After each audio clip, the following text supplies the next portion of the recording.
Bueno, como me habían pedido el otro día, ahí puse un puntero un poco más grande con color negro, así se puede diferenciar mejor. Bien, buenas tardes entonces a los que no había saludado. Hoy vamos a arrancar viendo los controladores, mejor dicho, los rectificadores controlados, que ya pasan a ser circuitos en donde se incluyen a todos los elementos que fuimos viendo hasta ahora. Como en este caso podemos hablar de que los circuitos rectificadores se pueden sustituir total o parcialmente a los diodos vistos, ¿sí? Nosotros habíamos visto rectificadores no controlados, que eran los rectificadores que vimos con diodos. En este caso vamos a ver rectificadores controlados, puede ser parcial o totalmente por tiristores, ¿sí?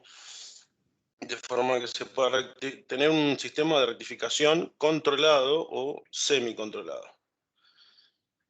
Y estos sistemas permiten la regulación del valor medio. ¿Hay alguien que tiene el micrófono abierto? Decimos entonces que estos sistemas permiten la regulación del valor medio de la tensión en la carga y la sustitución del diodo por el tiristor permite retardar lo que es la entrada en conducción del mismo. O sea, en el caso de los rectificadores no controlados que vimos, la forma de onda era única en la rectificación, pero en este caso la forma de onda queda posiblemente modificada justamente porque yo puedo modificar el momento en el que empieza a conducir el tiristor, ¿sí? Como vimos, los tiristores tienen un gate que va a determinar donde voy a determinar en qué momento va a empezar a conducir ese semiconductor. Entonces, en ese momento lo que ocurre, no solo cuando la tensión entre los bornes es positiva, sino también cuando, siendo positiva, se inyecta un impulso de cebado a la puerta del tiristor, como les decía, ¿no? El parámetro fundamental en estos rectificadores con tiristores, entonces será el ángulo de retardo alfa, de forma que un tiristor conduce con un retardo entonces de tiempo alfa sobre omega o W, con relación al instante en el cual conduciría el diodo al que se ha sustituido. Los rectificadores con tiristores usan los mismos esquemas de conexión en circuito que utilizaban también los rectificadores con diodos. Si bien aquí hay una diferencia que se pueden distinguir en dos tipos, que son los semicontrolados, formados por tiristores y diodos, y los totalmente controlados, que está formado solamente por tiristores.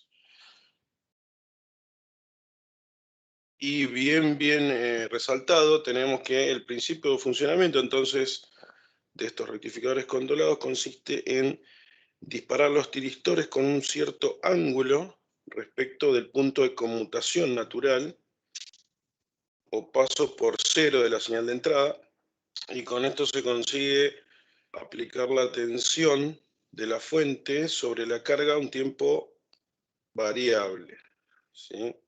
Puedo jugar con el tiempo de disparo, que depende del momento en el que disparo entonces los tiristores, y por tanto se conseguirá variar los valores medios eficaces de la tensión sobre la carga.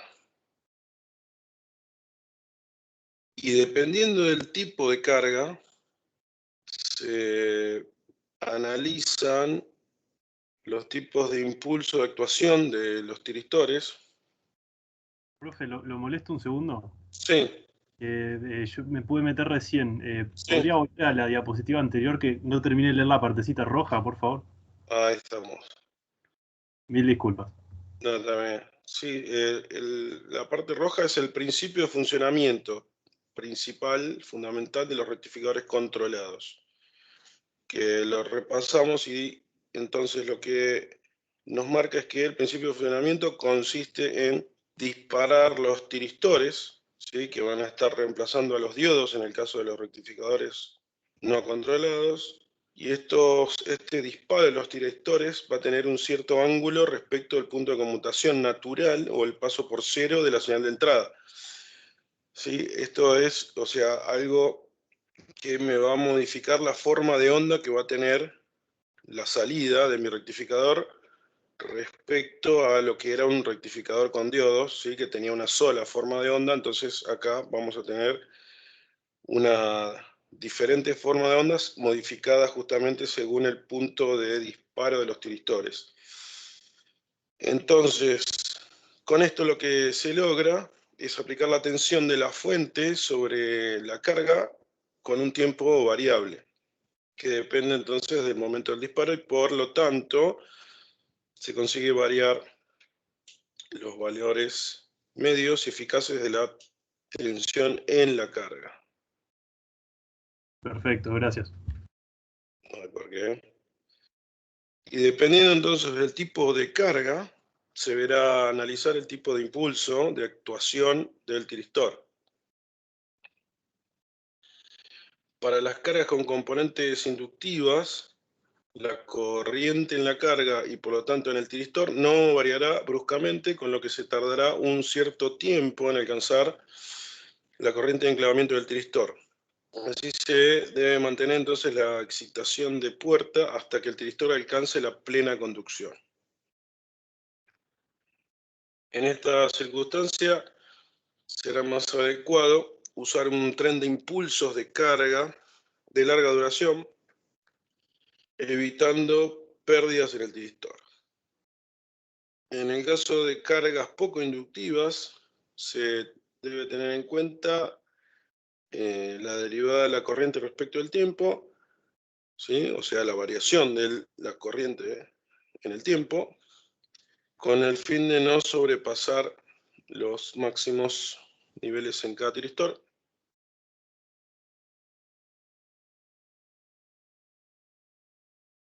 Acá, bueno, el segundo párrafo está repetido, ¿sí? Me olvidé de quitarlo ahí porque me había confundido. La principal ventaja de los rectificadores controlados es que podemos modificar el valor medio de la tensión obtenido para alimentar entonces una carga determinada.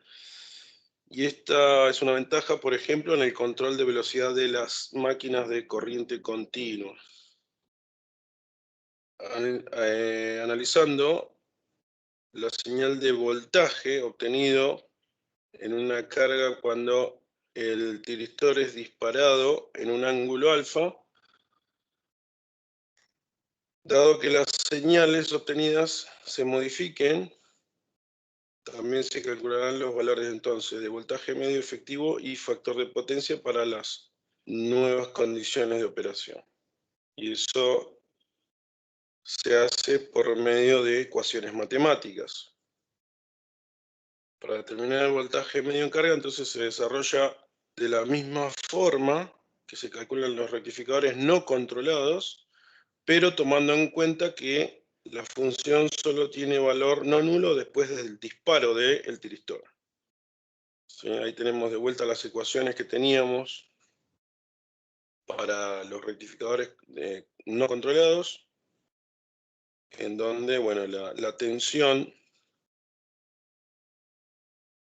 media de corriente continua es una integral entre lo que sería el ángulo de disparo, ya no el cero, digamos, antes era entre 0 y pi, ahora es entre alfa, o sea, el momento del disparo, y pi, que va a ser, bueno, entonces la tensión por el seno omega t, y esto da como resultado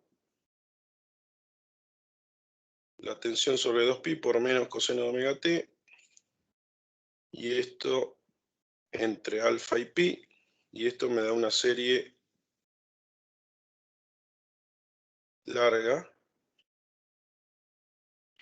que se puede calcular como la raíz cuadrada de todo esto que está acá. Sí, esto es el valor efectivo ya, la RMS. Lo otro es el valor medio. El valor efectivo lo podemos calcular como la raíz cuadrada de todo lo que teníamos antes.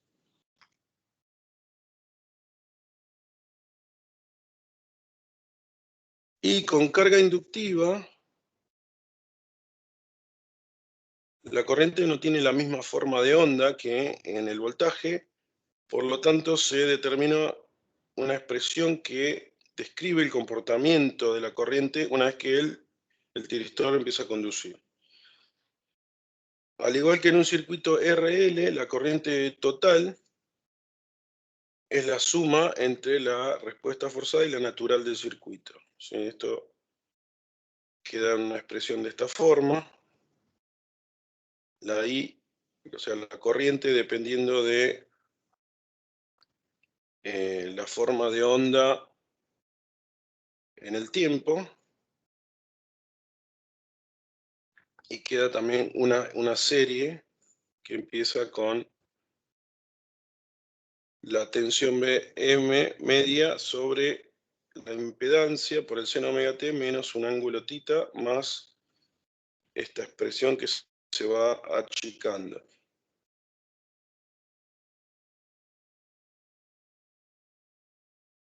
Si tomamos en cuenta que la condición inicial I en alfa es igual a 0, ¿sí? O sea, en el instante inicial, la expresión final de la corriente nos va a quedar de esta forma.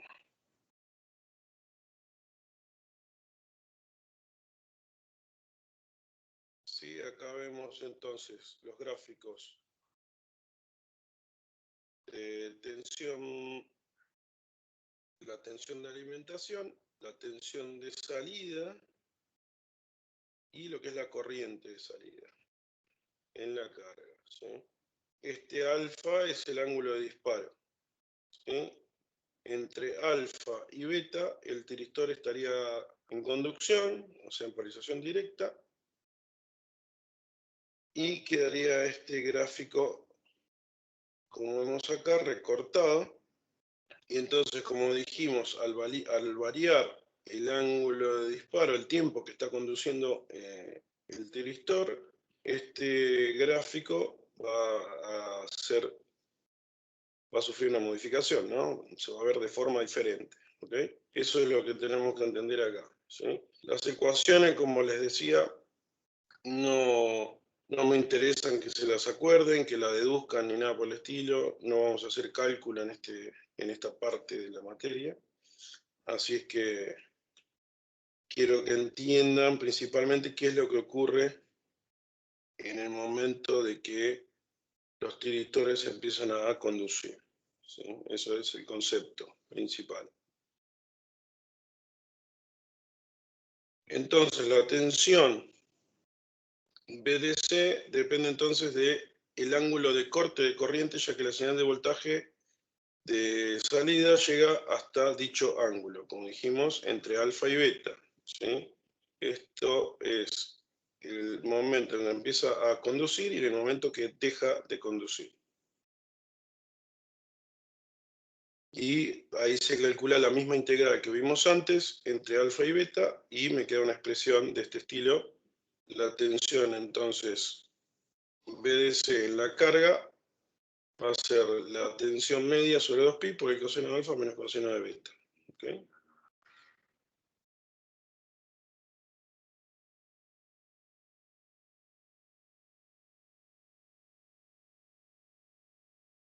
Hablando de rectificadores de controlados y de onda completa, es algo similar como el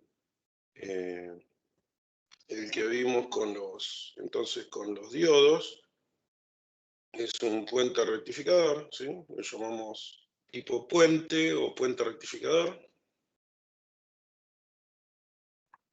que es ya bastante conocido, pero la diferencia es que ahora entonces no son diodos los que están formando parte del circuito, sino que son tiristores.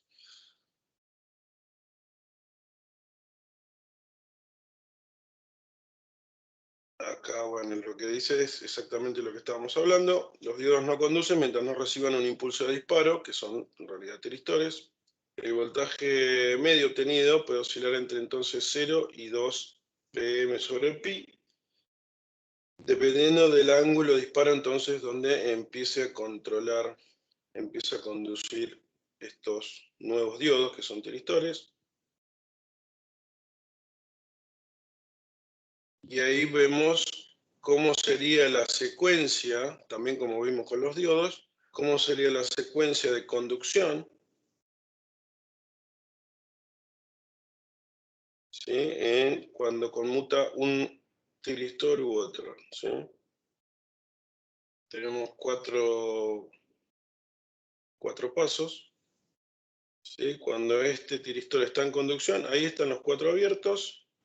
Cuando se cierra uno, la corriente fluye de esta forma.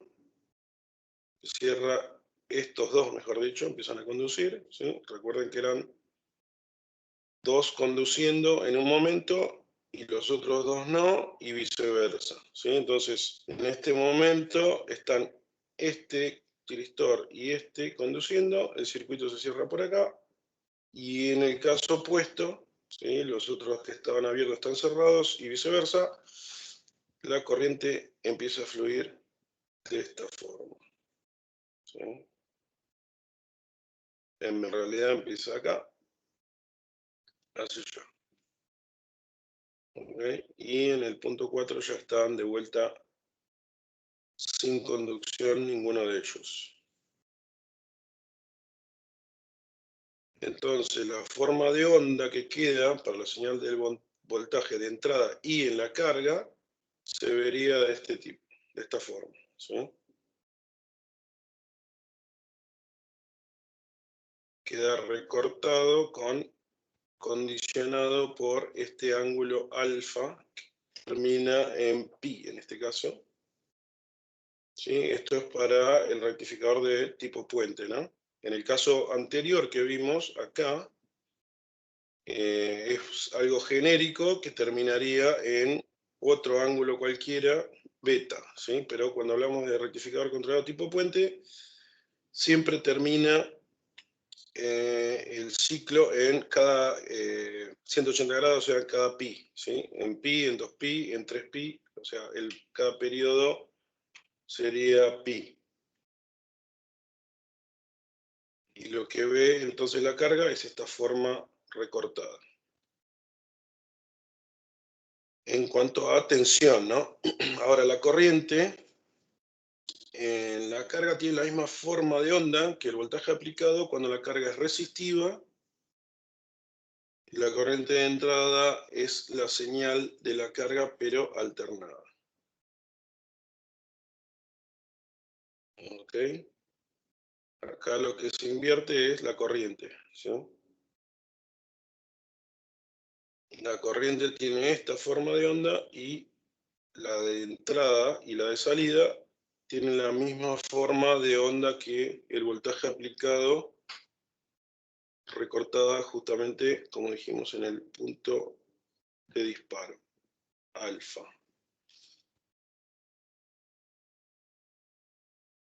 Las expresiones matemáticas del voltaje medio efectivo para el rectificador tipo puente quedan de esta forma.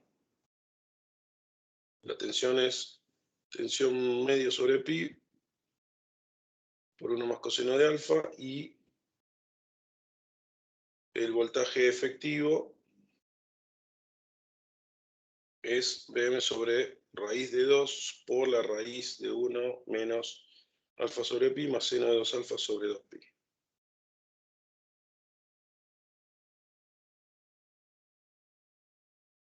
Acá hay un ejemplo de cálculo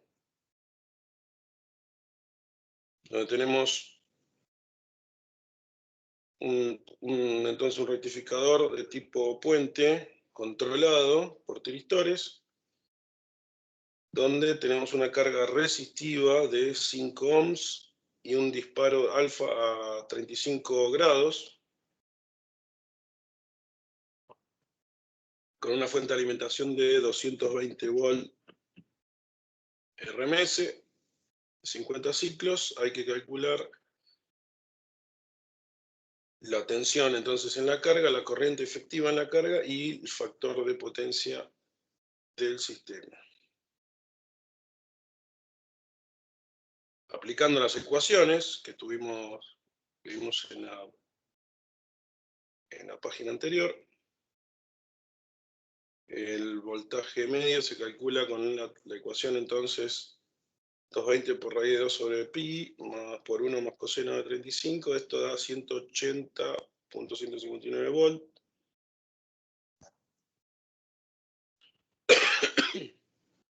Perdón. La corriente efectiva se calcula con la expresión del voltaje RMS en la carga. Y acá tenemos entonces el ángulo de disparo a 35 grados, esto pasado a radianes es 0,61. Y se reemplaza entonces esos valores en la ecuación de la corriente efectiva de RMS, lo que me da 43 amperes.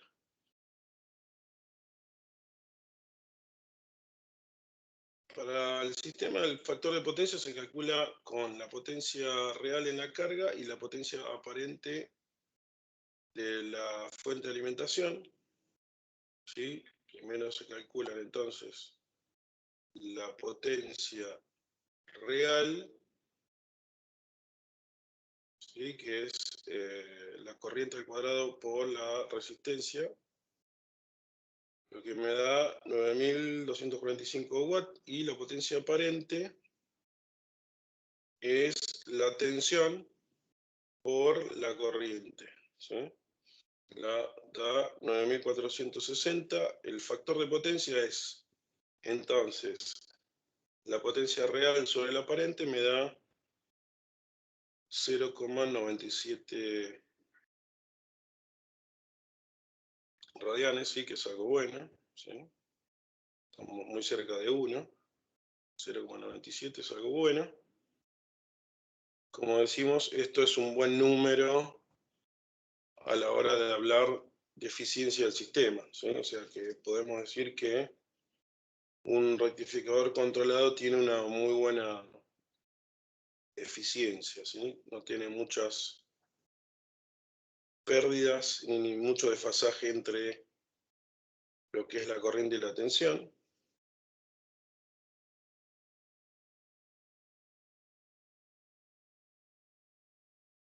Y hasta ahí, entonces, llegamos con los rectificadores controlados. Pasemos a ver otro tipo de circuitos que también van a estar involucrándose en nuestros dispositivos accionadores, principalmente accionadores de máquinas, de motores, como pueden ser arrancadores suaves, variadores, que son los inversores.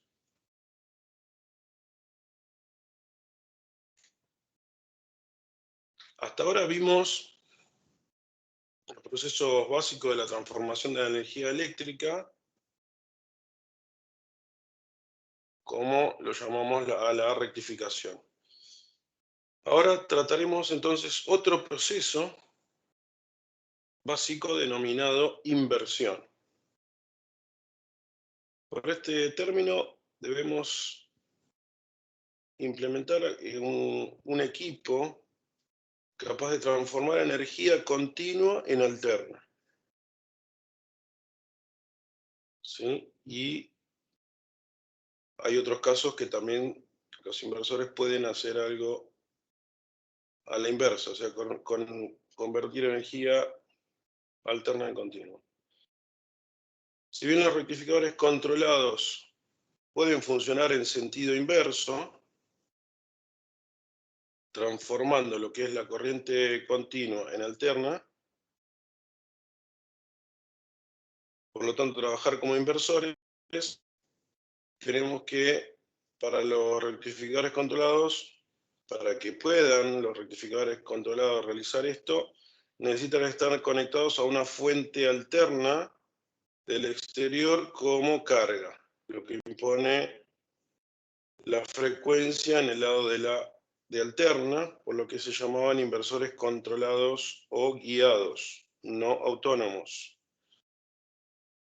Sí, esto es un poco de historia, ¿no? O sea, no, cuando se empezaron a necesitar inversores, lo que se hacía era utilizar rectificadores controlados, entonces, conectados a una fuente externa, como carga,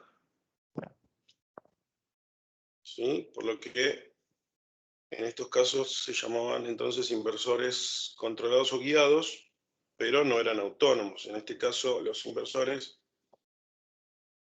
que funcionen, los dispositivos que funcionan automáticamente, invirtiendo justamente, haciendo esta conversión, mejor dicho, de continua alterna, o viceversa, hablamos de que no vamos a tener necesidad de estar conectados a ninguna red de alterna, de forma que se permita esta transformación de continua a alterna, cuando el lado de alterna solo haya entonces receptores de energía, o sea, consumidores, o sea, puede ser un motor.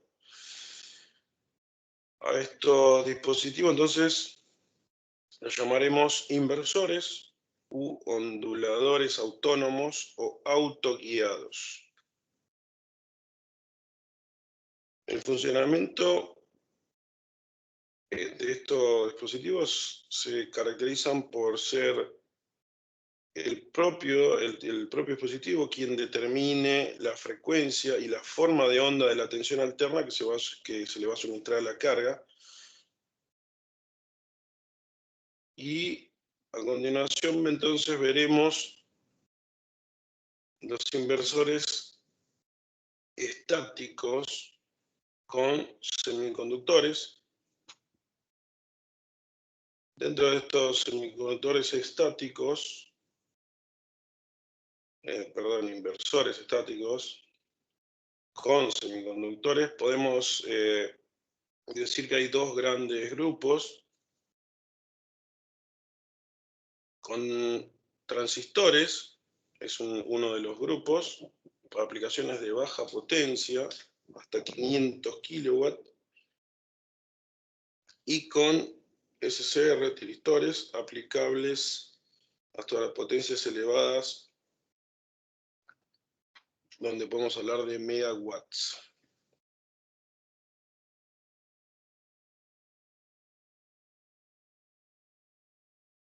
Entonces, haciendo un esquema de clasificación de los inversores estáticos,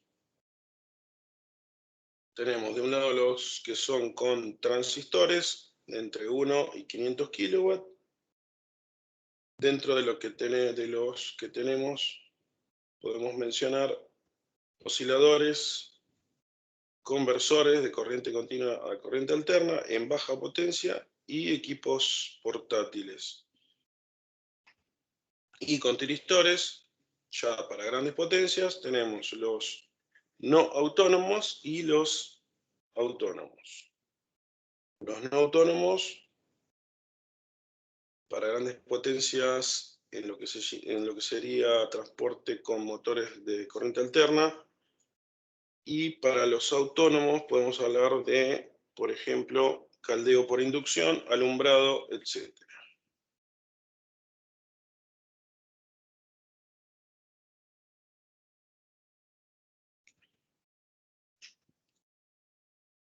Estas clasificaciones pueden realizarse desde el punto de vista de la aplicación, entonces,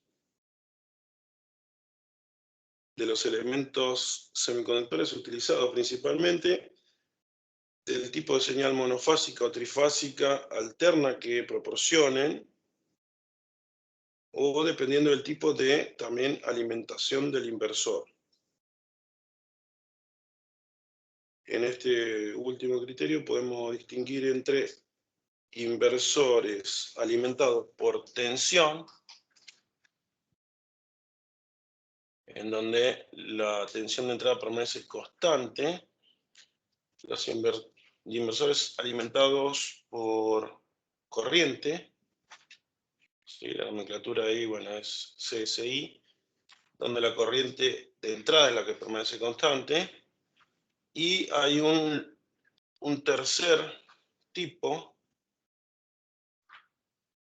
de inversor, en este caso,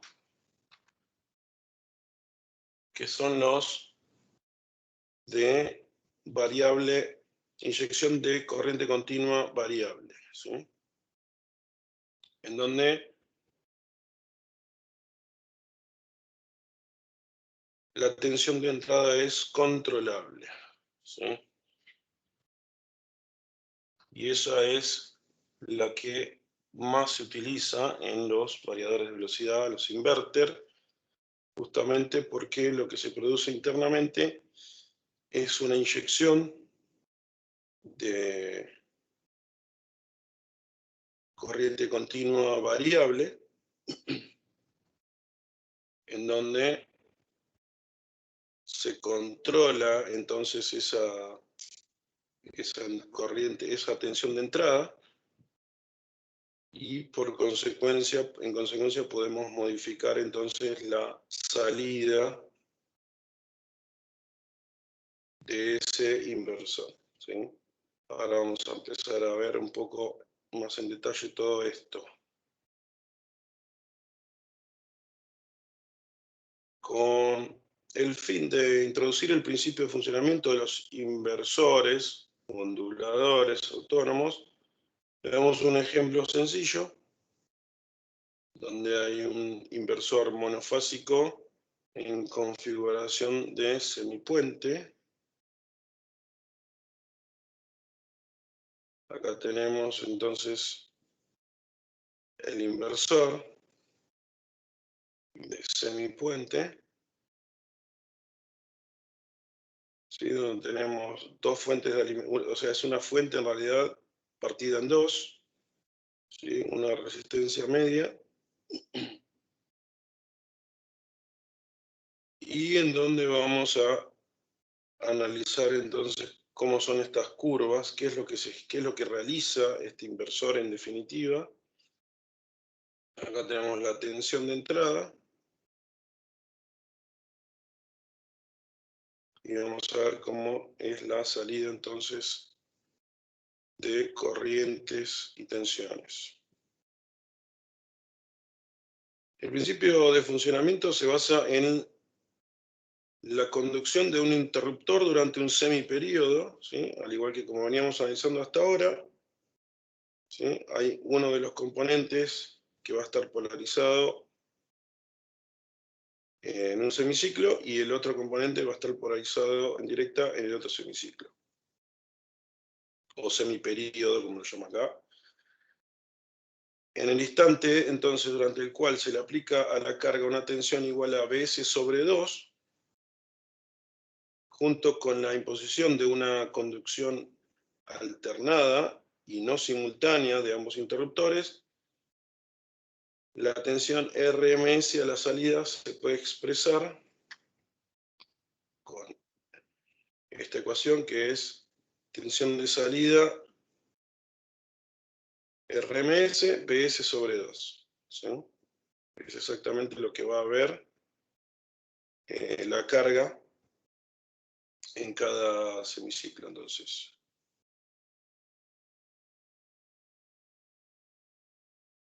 Y la tensión instantánea de salida puede expresarse en términos de la serie de Fourier como omega igual a 2pi por frecuencia, que es la frecuencia de la tensión, justamente, de la salida en radianes por segundo. Sustituyendo a n igual 1 en la ecuación anterior, podemos tener entonces el valor instantáneo de la componente fundamental, donde se calcula su valor RMS, se obtiene la B1 RMS como 0,45 de la tensión de alimentación total. Y la corriente también va a estar dada por esta raíz cuadrada de las dos tensiones, la sumatoria de las dos tensiones parciales al cuadrado, ¿sí?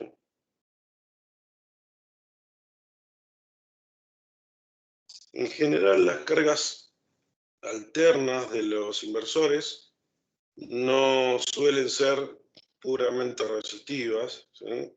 Y casi siempre el factor de potencia, o sea, el coseno de phi, no es 1, ¿sí? O sea, cuando es carga resistiva sabemos que es 1, pero las cargas normalmente tienen la mínima carga inductiva, sea cual fuere, y en la mayoría de los casos, entonces, la potencia media que se transfiere a la carga corresponde únicamente a la frecuencia del fundamental, dado que las cargas dispondrán de su componente reactiva, entonces. Y de esta manera, para una carga RL, la corriente instantánea, y sub 0 de la carga tendrá esta expresión. ¿Sí? No se preocupen nuevamente por la complejidad que tiene esta ecuación matemática, sino que vamos a analizar qué es lo que pasa eléctricamente, físicamente, en un inversor, ¿sí? Entonces acá tenemos las ecuaciones de corrientes y la potencia de salida también, que es V por I, por coseno de phi, ¿sí? Nos queda esta expresión.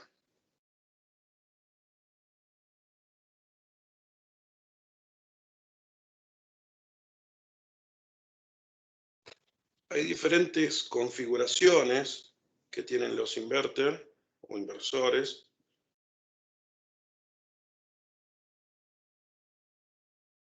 En donde, bueno, cualquier inversor puede ser constituido por uno o varios voltajes de entrada de corriente continua, que por medio de un conjunto de interruptores pueden ser conectados a una carga mono o polifásica para obtener de manera alternada semiciclos positivos y negativos a la salida.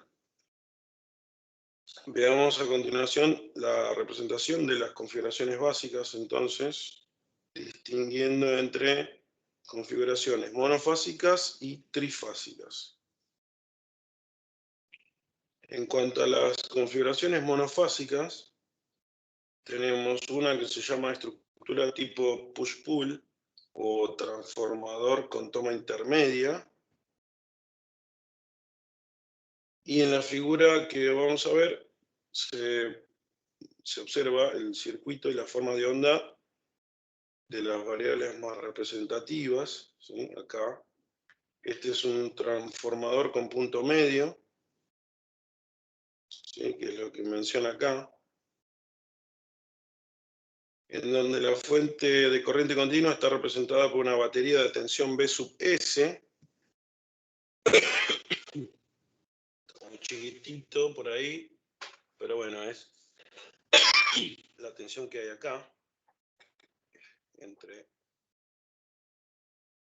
en el medio, ¿sí? Actualmente en el medio del transformador. Esto representa la fuente B sub S.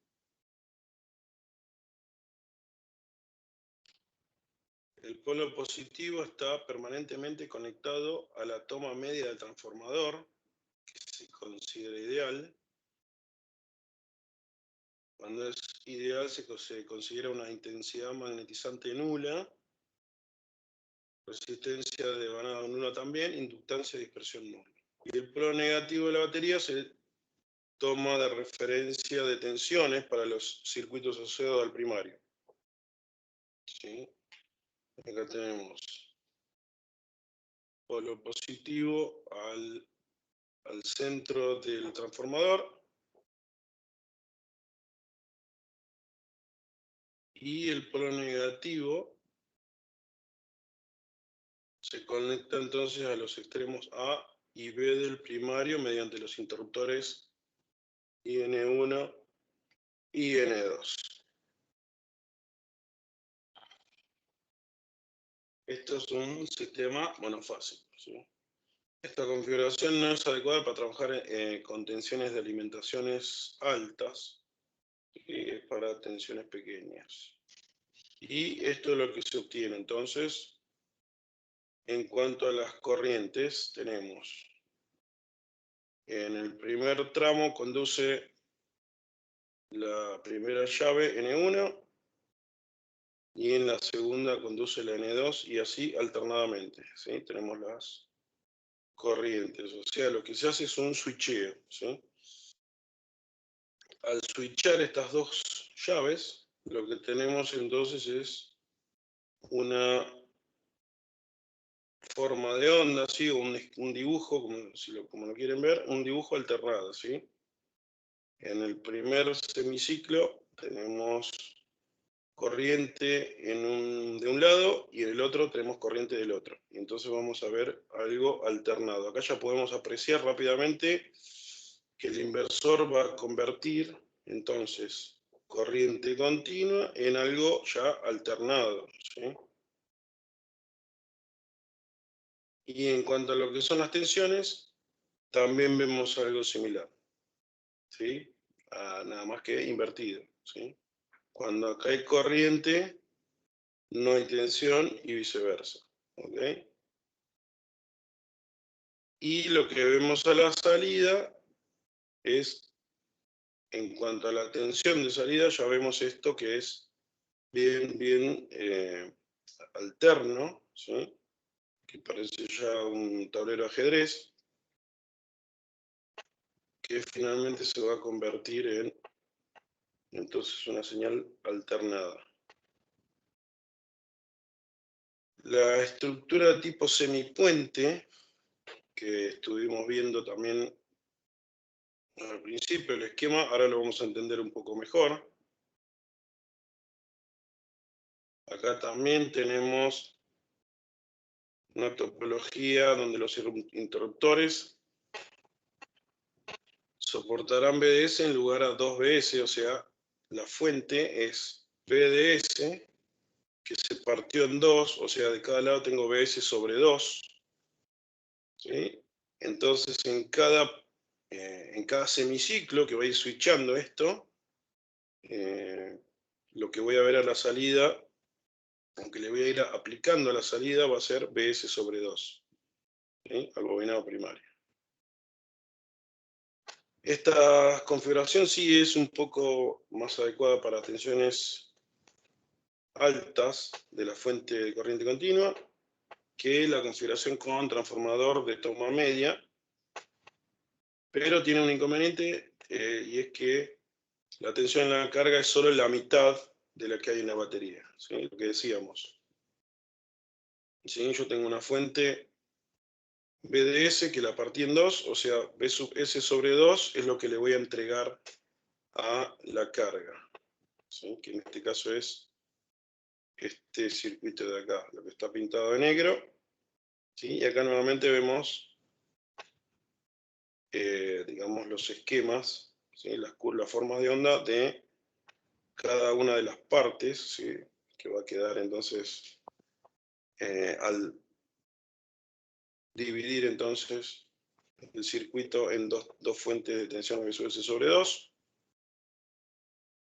y la forma de onda de la salida B sub 0 va a tener esta forma de onda que va a tener una amplitud BS sobre 2. ¿Sí? Acá está. B0 y menos B0. Y obviamente esto que está pintado de negro es el momento, digamos, en que no está conduciendo los tiristores. O sea que todavía no se dispararon los semiconductores, ¿sí?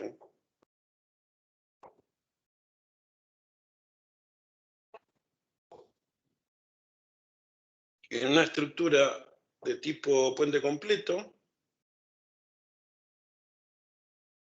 también podemos hacer un análisis similar al que estuvimos haciendo hasta ahora, nada más que es un poco más complejo, obviamente, tiene más componentes, pero el objetivo de esto, la idea de esto es que justamente tengamos una salida mejor, más fina, digamos, mejor controlada a la hora de entregarse a la carga y que podamos tener un trabajo más armonioso de nuestra carga.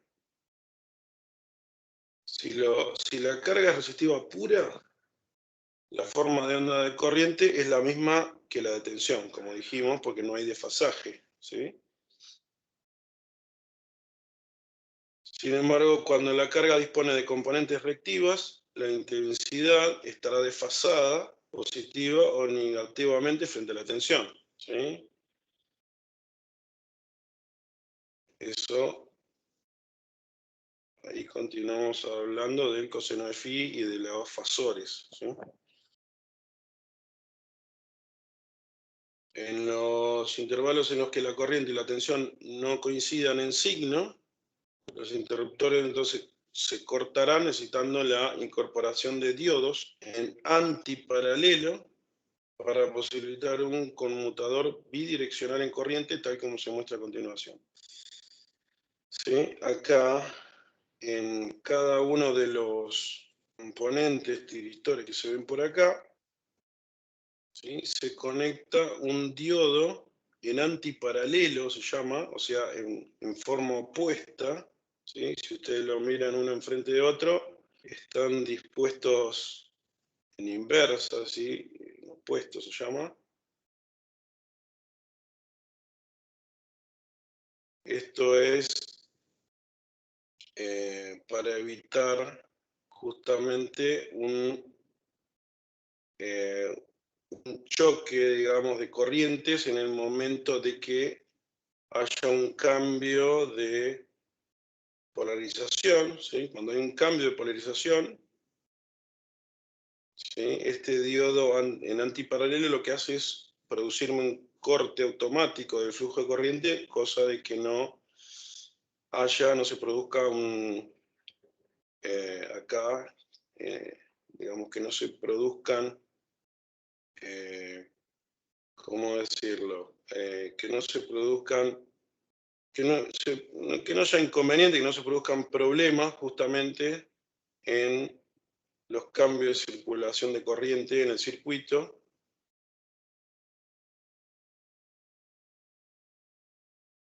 ¿Sí? Y que me traiga justamente un mal funcionamiento al equipo, al sistema. ¿Sí?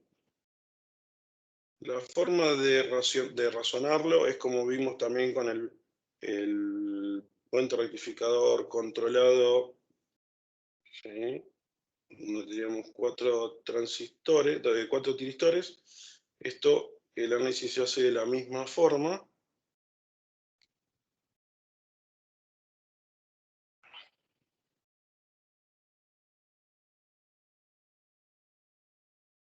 Con la diferencia que acá estamos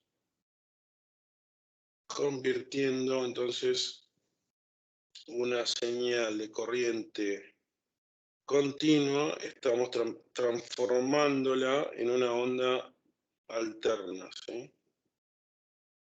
Que tiene justamente su parte positiva y su parte negativa. ¿Sí? En el caso de los rectificadores, siempre tenemos solo parte positiva, ¿sí? Porque queremos hacer justamente estamos intentando entregar una tensión continua.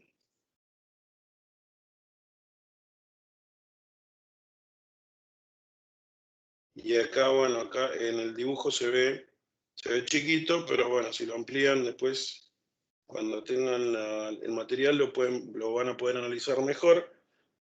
Tenemos los distintos estados de los semiconductores acá. ¿Sí? On-off, off-on, acá on-off, y así sucesivamente.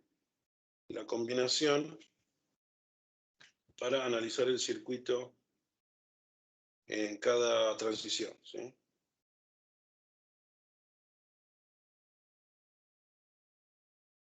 Tenemos el instante T1, T2, T3 y T4, que va a ser cada uno de estos quiebres acá, 2, 3 y 4.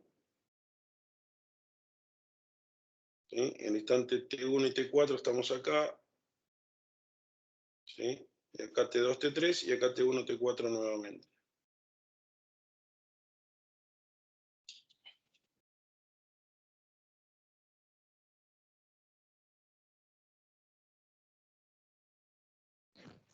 Vamos a tener configuraciones trifásicas también de los sensores. Y estos sí ya se utilizan en aplicaciones de mayores potencias. Generalmente para los invertores industriales se utilizan, mejor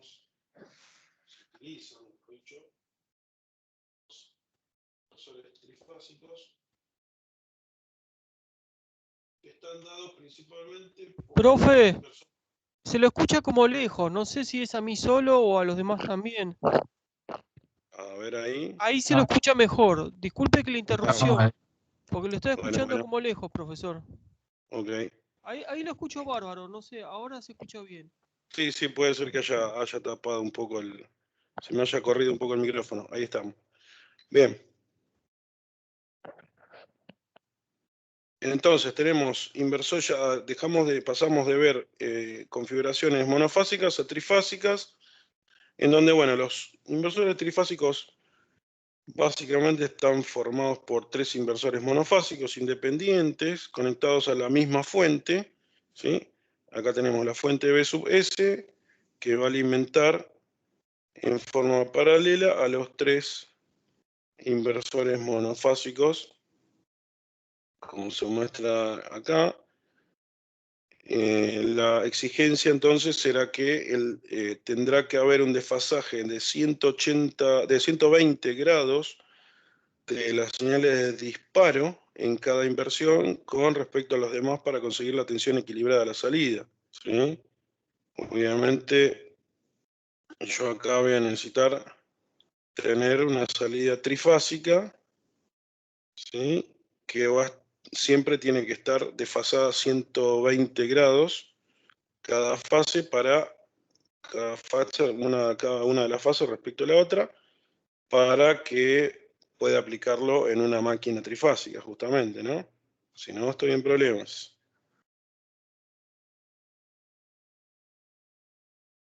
Entonces, las tres señales alternas que se obtienen de manera independiente en cada inversor pueden ser conectadas al primario de un transformador, por ejemplo, trifásico, ¿sí? Dejando de la conexión de sus secundarios en configuración delta o triángulo o estrella en función de la carga. Este montaje, bueno, requiere 3 transformadores monofásicos, 12 transistores y 12 diodos. Si las tensiones de salida de los inversores monofásicos no están perfectamente equilibradas en magnitud y en fase, la salida del sistema estará descompensada, lo que les decía, tienen que estar desfasadas 120 grados para que no haya un desfasaje y no tenga problemas ni de funcionamiento, ni de desfasaje, de pérdida de lo que es el coseno del phi, etc. ¿Sí? Y obviamente pérdida de rendimiento, eficiencia. Se puede obtener otra configuración del inversor en la que se reduzca el número de semiconductores a utilizar y la podemos ver a continuación en este esquema, ¿sí? Donde tenemos esta configuración con 6 transistores y 6 diodos, a diferencia del otro caso que teníamos 12 y 12, ¿sí?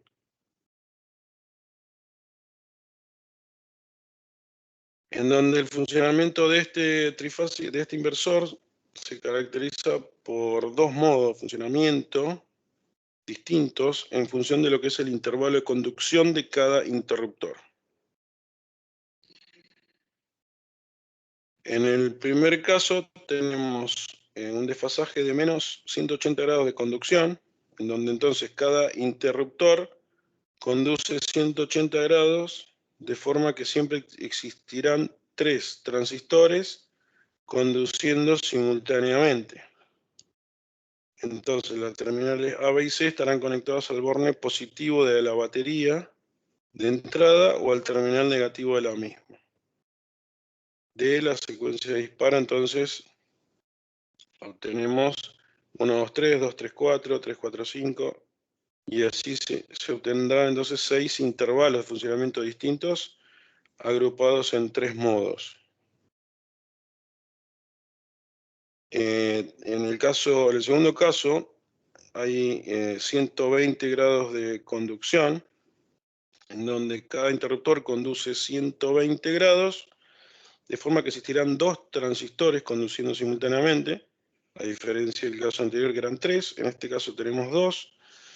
Entonces la secuencia va a ser 1, 2, 2, 3, 3, 4, 4, 5, 5, 6, 6, 1 y así sucesivamente.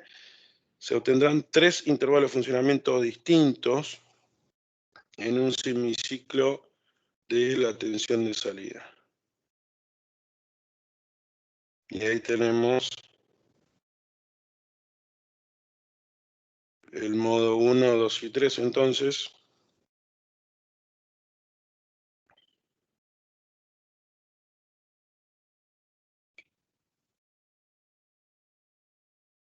Lo que es la regulación de la tensión de salida,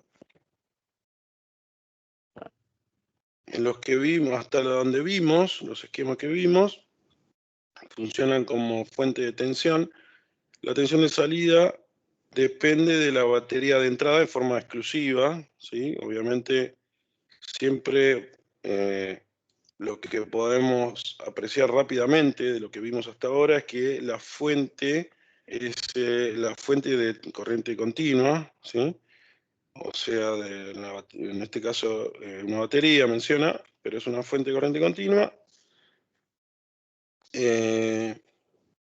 Va a depender entonces de la amplitud máxima que voy a poder tener a la salida, ¿sí? Si yo tengo una fuente de tensión de 100 volts y con corriente continua y la rectifico, no voy a poder, perdón, si le hago una inversión, mejor dicho, no voy a poder obtener una tensión de mayor amplitud, ¿sí? Nunca, eso no lo voy a poder hacer nunca. O sea, eso ya desde ahora les voy avisando, digamos que igual lo vamos a repetir, lo vamos a recalcar en toda la cursada cuando veamos variadores más todavía.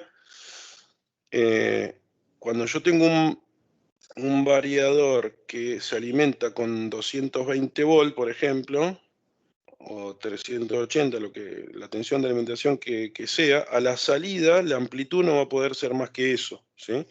O sea, yo no puedo tener un variador que se alimenta con 220 y a la salida voy a tener un 380. Eso no es posible, ¿sí? Porque depende de la fuente, ¿sí?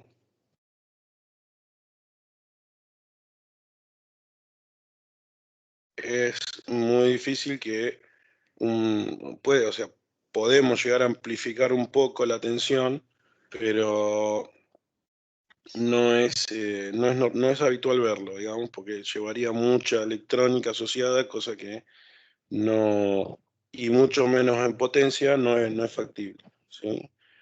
Por ahí sí lo podemos hacer en un circuito de bajas tensiones y corrientes, pero no en circuitos de potencia. Prácticamente es imposible lograrlo. ¿Qué más iba a decir? Bueno, eso como regla fundamental, ¿no? Los inversores tienen la salida, entonces, dependiendo exclusivamente de la entrada,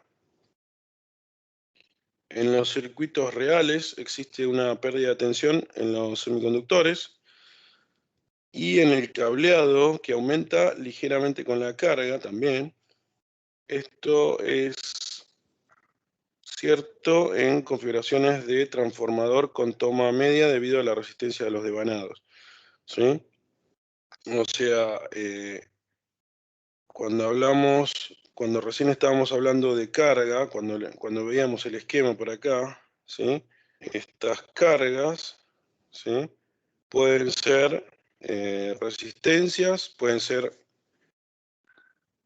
un transformador trifásico, ¿sí? Que tiene 3 bobinas también, ¿sí? O puede ser un motor, ¿sí? Tranquilamente, o sea,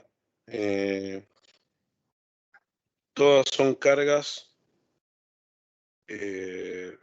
trifásicas, ¿sí? Separadas con 3 elementos bobinados, ¿ok?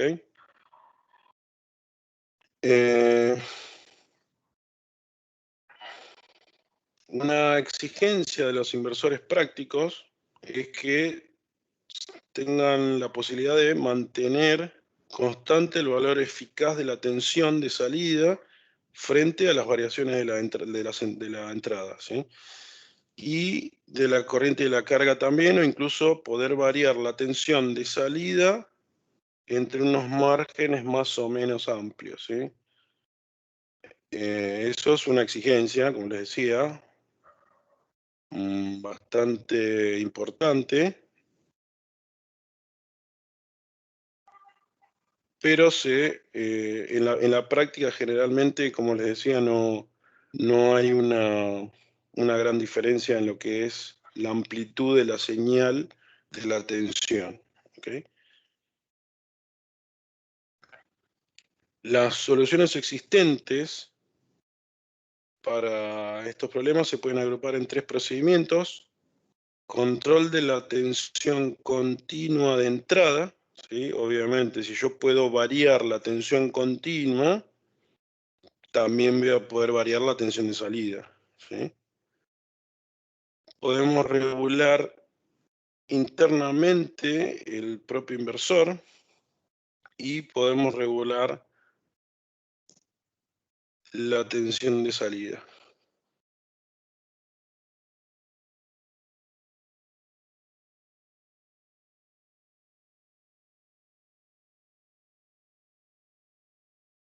Acá tenemos entonces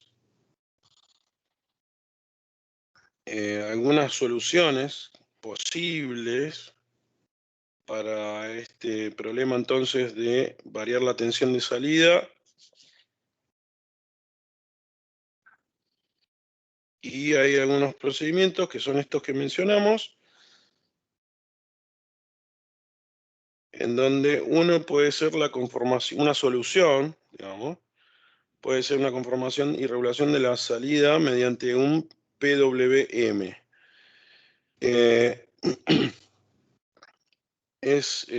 Yo no estoy seguro si ya hablamos de PWM, pero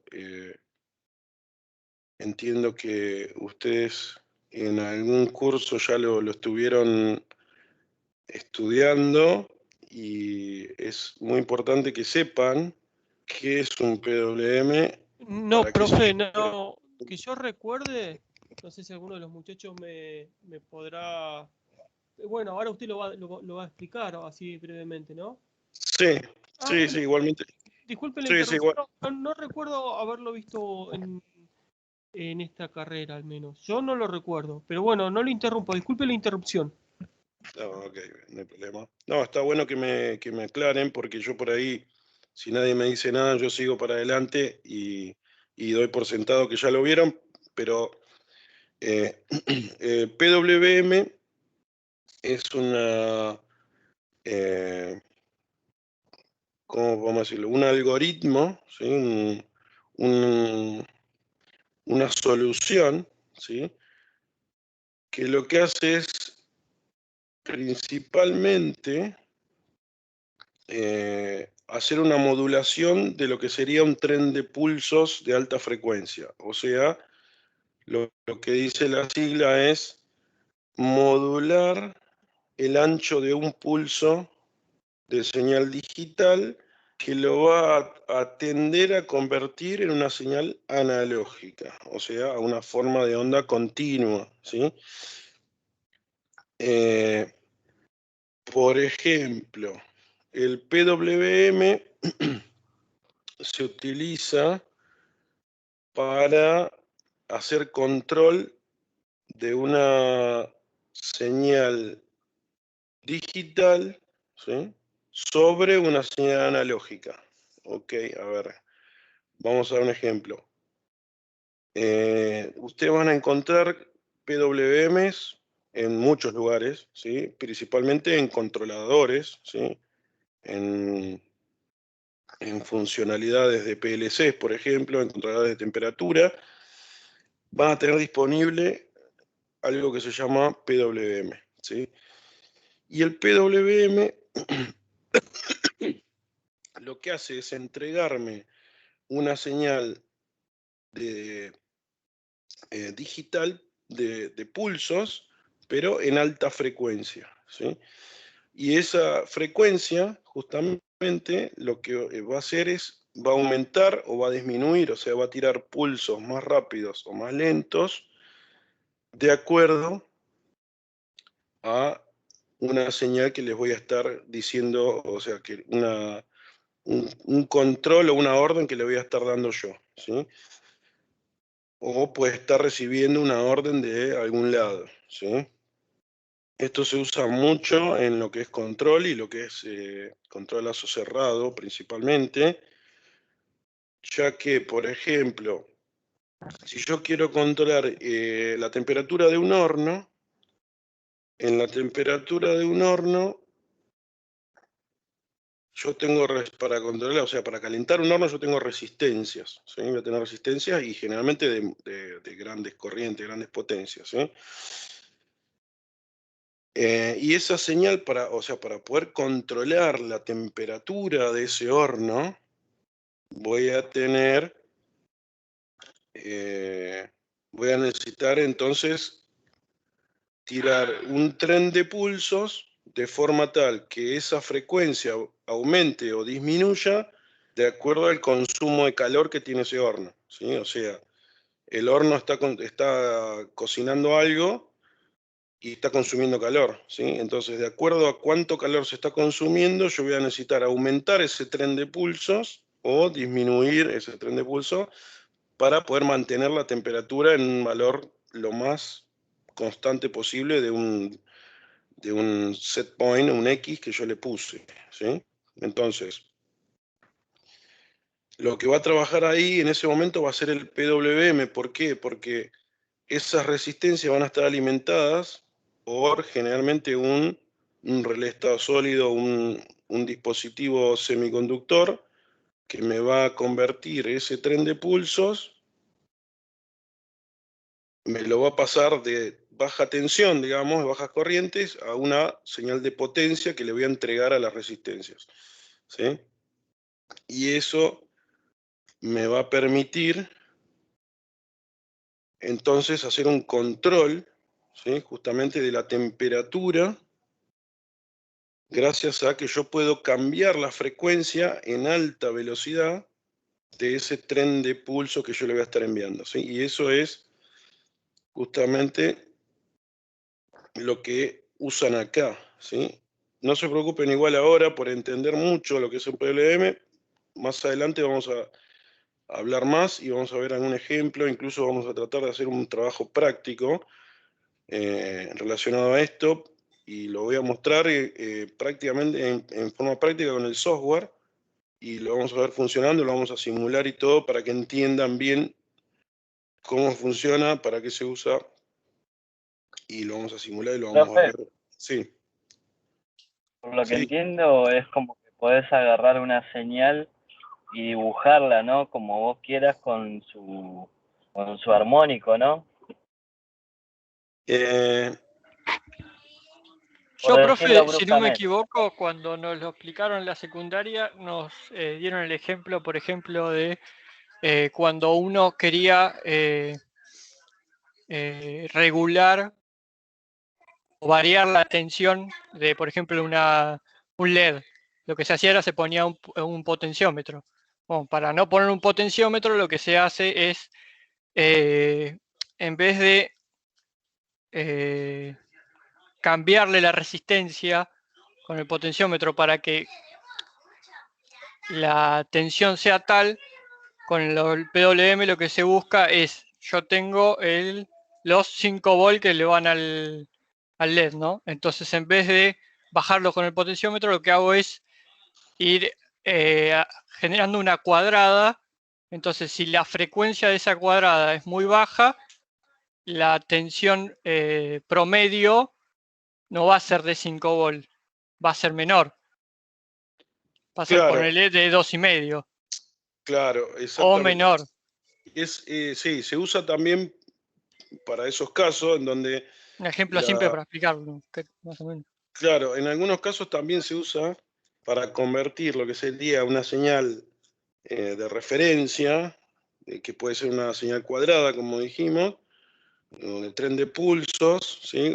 Un pulso puede ser un pulso de 1 microsegundo, puede ser un pulso de 10 segundos, o sea, digamos, puede ser algo rápido, puede ser algo lento. Eso no importa, lo que acá importa es que lo que voy a obtener a la salida es justamente una modulación de esos pulsos, o sea, lo voy a poder agrandar o achicar, ¿sí? De esas señales que van a tener duración X de 1 milisegundo, de 10 segundos, yo voy a poder modular ese ancho de los pulsos y voy a poder hacer que duren más o menos, y eso se va a transformar, ¿sí? Porque se transforma esa señal a una señal que, como bien dijiste recién, va a tender a ser un promedio de todos esos pulsos digitales que yo tenía, que estaba modulándolo en ancho, y a la salida voy a tener una salida de una señal cuasi continua, ¿sí? Que va a ser el promedio, ¿sí? De esas señales que son tipo cajitas rectangulares, ¿sí?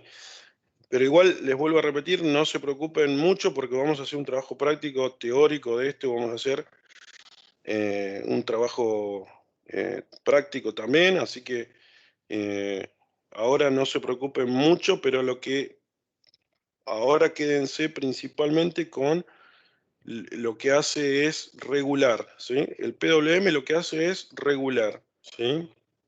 Después vamos a ver bien qué es lo que puede regular. En realidad puede regular cualquier tipo de señal, ¿sí? Pero ahora en este caso lo que hace es regular internamente, entonces, las señales, ¿sí? Para modular en ancho de pulso, ¿sí? ¿Sí? Regula, lo que hace es regular ese ancho de pulsos que voy a tener internamente en el inversor, ¿sí? En la señal continua, que se va a convertir entonces en un tren de pulso, ¿sí? Que van a estar modulándose en su ancho, ¿sí? Claro. Cuando hablamos modular es cambiar, ¿sí? Cambiar de frecuencia, ¿sí? Cuando hablamos de frecuencia es que va a tener distintos periodos, ¿sí? La señal, nosotros hasta ahora conocemos la señal estándar, que es la sinusoidal de 50 ciclos, que es justamente que tiene la duración de 50 Hz, o sea, 1/50, ¿sí? 1/50 segundos sería, ¿sí?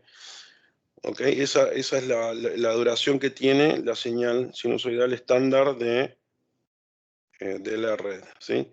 Ahora imagínense que esa señal yo la puedo cambiar, ¿sí? Que ese ancho de esa frecuencia de 50 la puedo cambiar, ¿sí? Eso es lo que hace un PWM, ¿sí?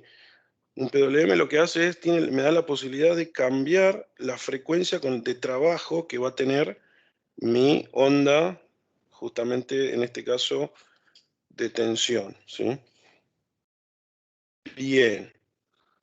Ya igual vamos a hablar mucho de PWM y vamos a hablar, ¿sí? Porque el objetivo de acá, creo que el objetivo principal que tenemos de entender qué es un PWM, qué es un PID, si hay cuestiones muy básicas que un un técnico como ustedes, un técnico superior, tiene que saber. ¿Okay? La conformación entonces de la onda de salida de estos inversores se realiza actuando sobre los interruptores. ¿Sí? Acá cuando hablamos de inversión ya estamos hablando de altas frecuencias, ¿sí? Donde los interruptores van a hacer una conmutación en altas frecuencias, ¿sí? Y eso es lo que me va a ayudar entonces a hacer la conversión de corriente continua alterna, ¿sí? Haciendo entonces que conduzca o que se corte con una frecuencia igual a la frecuencia deseada de salida, ¿sí? Que es lo que yo quiero, modificar, convertir una tensión continua en alterna y encima modificarle esa frecuencia, ¿sí? Que le voy a entregar a la carga, ¿sí? En este caso a mi bobina, a mi motor, para que cambie la velocidad de funcionamiento, ¿sí? Entonces, escoger un tipo u otro de modulación va a determinar el valor de la componente fundamental, así como los valores de los diferentes armónicos. Sí, acá está un poco en una oración lo que estuvimos diciendo recién. ¿Sí? Acá, cuando yo selecciono un tipo de modulación, ¿sí? o justamente un cambio de frecuencia, ¿sí? de lo que entrega ese PWM, me va a determinar entonces la componente fundamental, que la componente fundamental es justamente una curva pseudo continua, ¿sí? Que ya es de tipo analógica o semi-analógica, que le voy a entregar a la salida, ¿sí? A mi carga, ¿sí? Y también va a tener componentes armónicos. ¿Por qué? Porque justamente, como les dije, ya creo que en clases pasadas, cuando tenemos altas frecuencias de conmutación en los semiconductores, se generan ruidos, ¿sí? Y esos ruidos, justamente los quiero eliminar, los quiero filtrar, los quiero sacar de mi sistema, ¿sí? Entonces, acá también estamos hablando de diferentes armónicos, ¿sí? Además de la componente fundamental, que es lo que me importa, o sea, lo que le voy a entregar a mí a la carga para que funcione, ¿sí? Y se van a generar armónicos. En la mayoría de las aplicaciones industriales se necesita un control de la tensión de salida del inversor para hacer frente a las variaciones de tensión de la entrada, ¿sí? O para mantener constante la relación tensión-frecuencia, ¿sí? Que es lo que justamente se controla en un variador de velocidad, ¿sí? El primer tipo de control que vamos a encontrar en un variador va a ser el tipo de control tensión-frecuencia, ¿sí? La calidad de estos inversores entonces se va a evaluar en lo que sería términos de factores armónicos y distorsión armónica. O sea, cuando yo esto lo tengo minimizado, va a ser mejor la calidad de mi dispositivo inversor, ¿sí? O sea, cuando tenga menores armónicos y menos armónicos. ¿Sí? Bueno, acá tenemos una ecuación de lo que es la distorsión armónica total.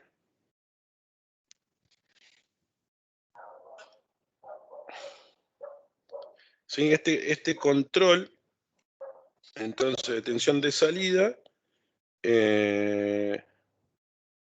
lo voy a hacer internamente, ¿sí? Lo voy a tener que hacer internamente, ¿sí? Porque yo a la salida ya no puedo hacer nada. O sea, a la salida del inversor tengo conectada la carga, ¿sí? El control de tensión lo tengo que hacer adentro del equipo, ¿sí? Porque obviamente mi tensión de alimentación nunca es constante, siempre está oscilando ahí en algunos volts, ¿sí? Lo ideal sería que no haya fluctuaciones, pero bueno, siempre hay alguna fluctuación, más o menos, existe, ¿sí? Cuando es pequeña la fluctuación es es muy bueno el sistema, ¿sí? Entonces, el factor de distorsión, vamos a ver el factor de los armónicos, distorsión, el factor de distorsión, la EDF, donde el THD indica el contenido de armónico total, que es este que está acá, distorsión armónica total. Y es esto, ¿sí? El factor de distorsión es esta ecuación, en donde el THD entonces significa es el contenido armónico total, pero no indica el nivel de cada uno de los componentes, ¿sí?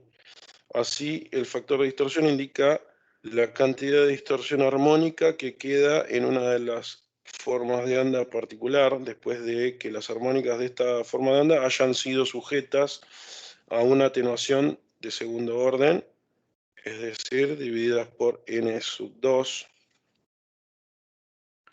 ¿Sí?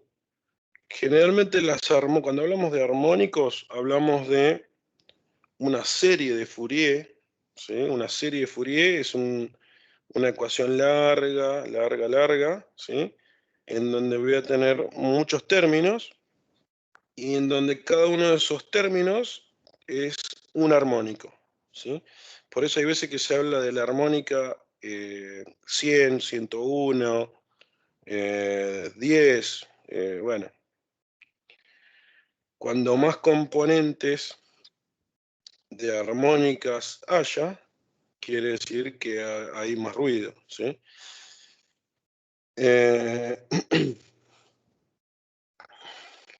Bien.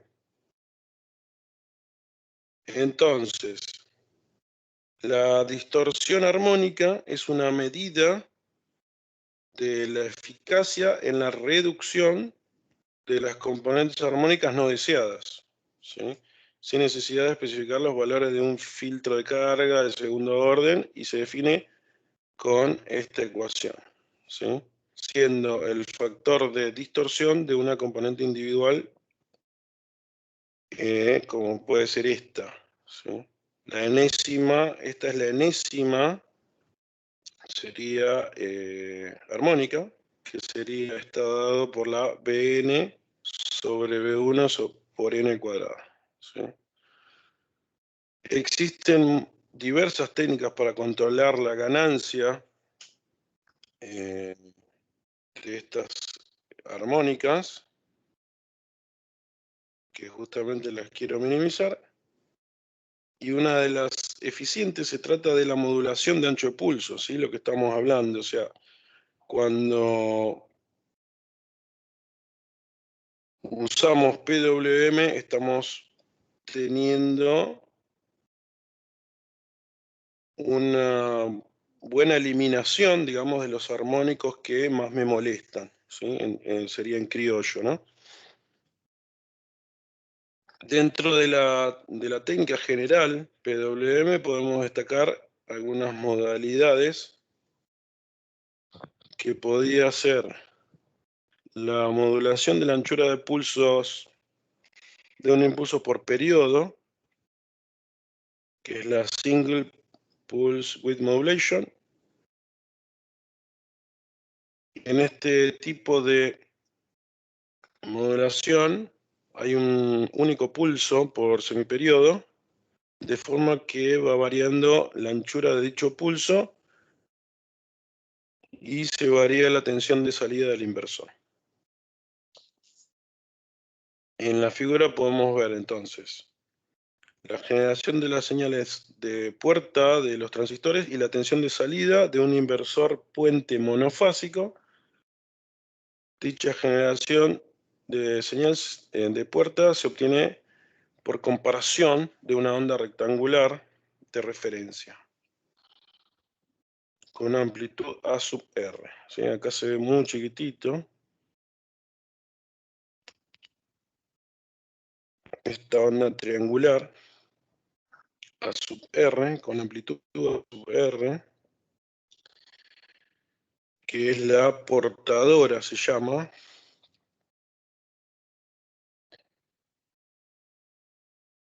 que tiene también, bueno, una amplitud A sub C.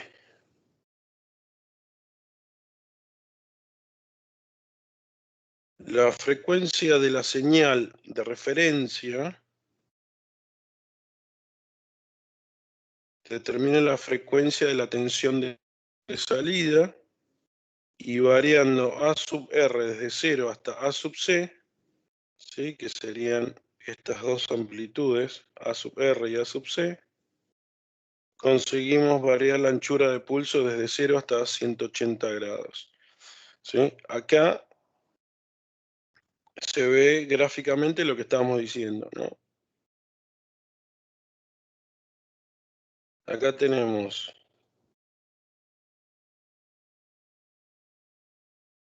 la señal portadora. Esto es una señal triangular. ¿Sí? Esta es la señal en del disparo de los semiconductores, que tiene esta forma, ¿sí? Que puede tener, por ejemplo, dos amplitudes, amplitud de referencia y la amplitud de la portadora A sub C, que pueden ser estas dos.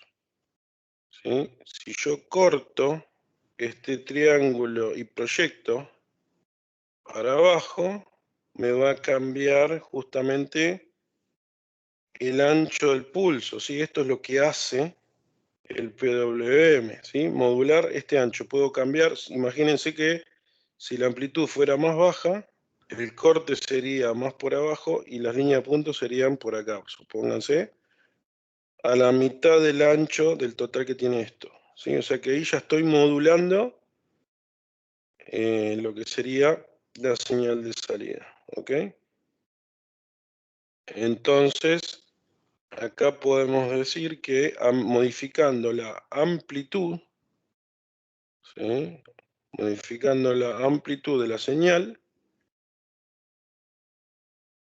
podemos modificar entonces el ancho del pulso de salida de modulación PWM, ¿sí?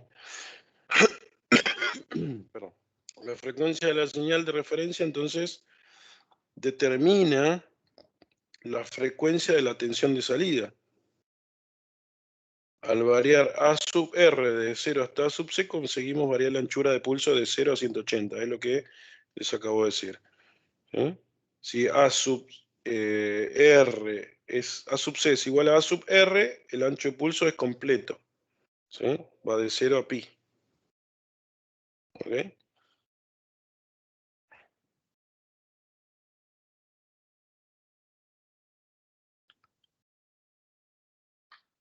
La modulación de anchura de varios impulsos iguales, que es multiple pulse width modulation, lo que es MPWM.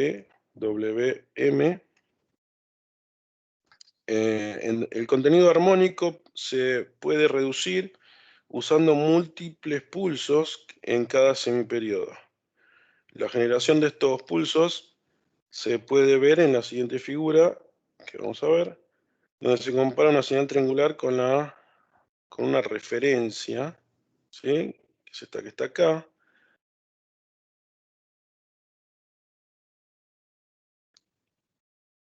Acá tenemos la señal triangular y la señal de referencia. La variación de tensión de salida, entonces, se logra variando la anchura de cada pulso, esto, delta, entre 0 y T sobre N, ¿sí? Acá no se ve bien, pero, bueno, la anchura es este semiperiodo, ¿no? Donde N es el número de pulsos por semiperiodo, ¿sí? Acá tenemos, por ejemplo, 1, 2, 3,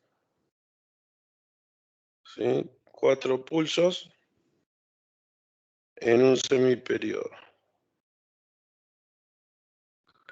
La frecuencia de la señal de referencia determina la frecuencia de señal de salida al inversor.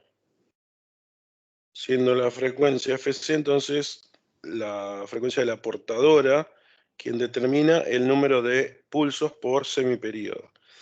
A este tipo de modulación también se lo conoce como modulación uniforme. El número de pulsos por cada semiperiodo se calcula de esta forma.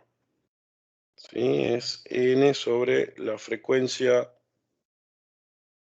Fc inicial sobre 2 por la frecuencia de salida es igual a esto que es un entero, ¿sí? Es un número entero, ¿sí? La cantidad n de pulsos. Entonces en cada semiperiodo, ¿sí? ¿Cuántos pulsos voy a tener en cada semiperiodo? Lo puedo calcular. Entonces es esto que está acá. Donde MF se lo conoce con el índice de modulación de frecuencia. Los componentes de desarrollo de la serie de Fourier se obtienen se representan en la siguiente figura para los impulsos. Y esto es la tensión de salida que voy a obtener en una serie de Fourier también, que se calcula con esta integral, y el resultado es esto, que está acá, que es la tensión de entrada por el número de pulsos sobre pi, y este delta era el ancho de cada pulso, ¿sí?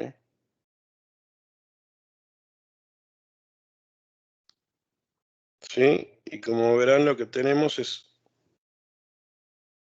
haciendo el análisis que hicimos también en el caso anterior, vamos teniendo estos pulsos positivos y negativos que van a estar dados en el corte, digamos, de la señal de referencia. ¿Sí? Entonces, haciendo una proyección de estos puntos, voy a obtener este resultado de tensión de salida B sub S.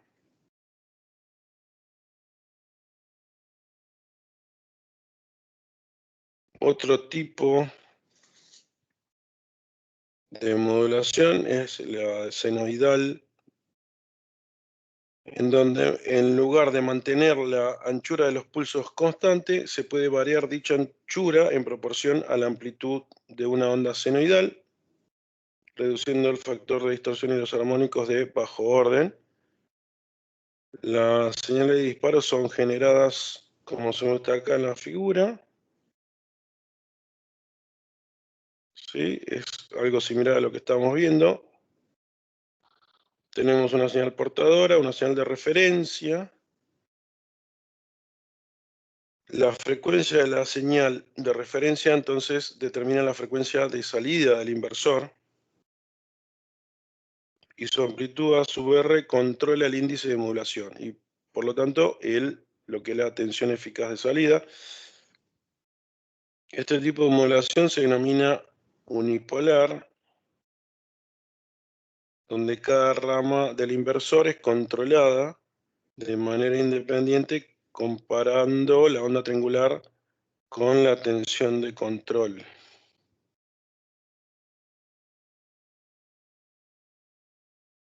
Bien, estamos pasados de las 7:30 ya. Vamos a hacer un corte.